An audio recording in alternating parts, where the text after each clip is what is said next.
What's up guys, how you doing? I'm gonna tell you this, I am doing great. Chaos mode has put me in a good mood. It is awesome. I'm really happy with Infinity Ward for this DLC drop, and I thought this DLC drop was gonna suck. I never play Spec Ops, so I just figured this month's DLC was gonna be a wasted month. Well, I was so wrong. I underestimated you. Thank you, Infinity Ward. I know a lot of you haven't gotten a chance to play Chaos mode yet, so let's talk about how Chaos mode works. When you spawn in, you have a 2-minute timer, a combo meter, and a combo multiplier number. Once the timer runs out, you absolutely need to keep your combo meter from going empty. If it goes empty, it's game over. So the basics of Chaos mode is to stay alive and keep that combo meter from running out. The timer isn't that important. In fact, you're gonna think I'm crazy for saying this, but I suggest that you just ignore it.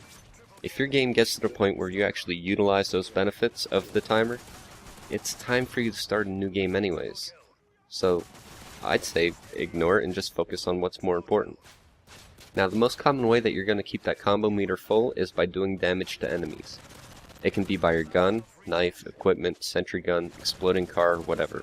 Anything that does any damage to an enemy will work. If you're trying to get a high score, you need to grow that combo multiplier. There's a few things that will refill the combo meter and also add to your multiplier. You can kill an enemy, put down a sentry gun, or you can pick up a gun, equipment, care package, or dog tag. Don't ignore those dog tags. They are essential to getting a good high score. Every 10 points on your combo multiplier will get you another perk. There's 7 perks that you can earn.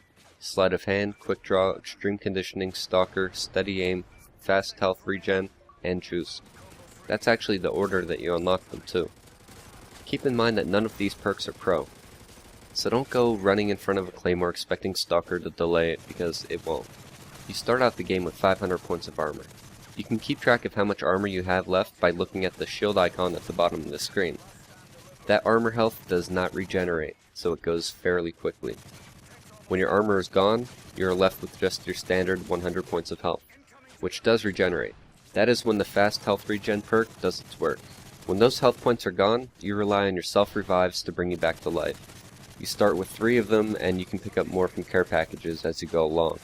When you're in a self-revive mode, it's kinda similar to a Last Stand. You lay on the ground with just your pistol, and in order to get back up, you gotta get a kill. Don't forget that you still need to keep that combo meter going too, or else the game will end if there isn't any time left on the clock. Okay, so let's talk about equipment and guns. The equipment that's scattered throughout the map are C4, claymores, grenades, and flashbangs. When you pick up any equipment, it disappears from the map. You have to pick up something else in order for that to come back on the map again. The same goes for guns. You can't pick up the same gun over and over again.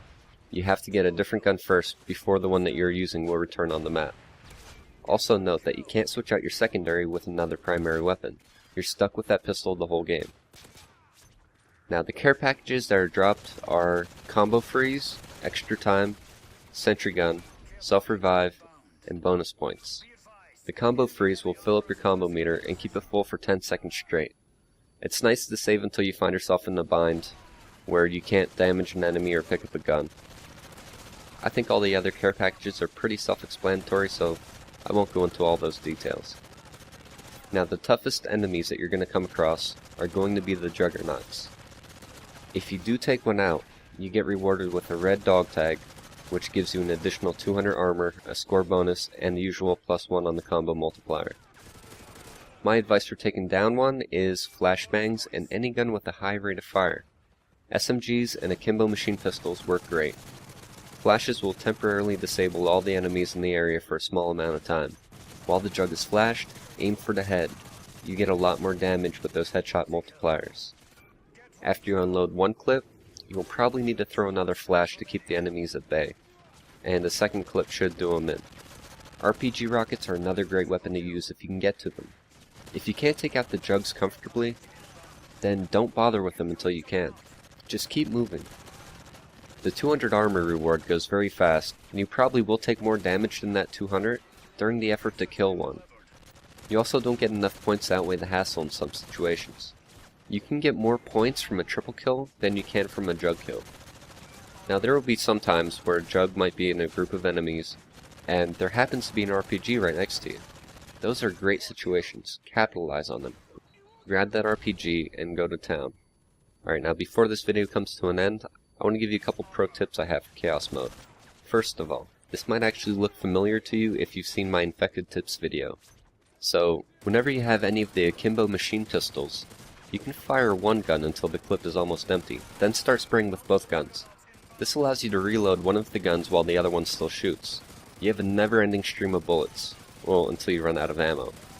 If you've played Chaos Mode yet, then you'll understand that the reload downtime can actually be very hazardous in this game mode. Second tip, always have a backup plan to fill that combo meter. I like to hang out next to a reward crate or a weapon pickup just in case shit hits the fan.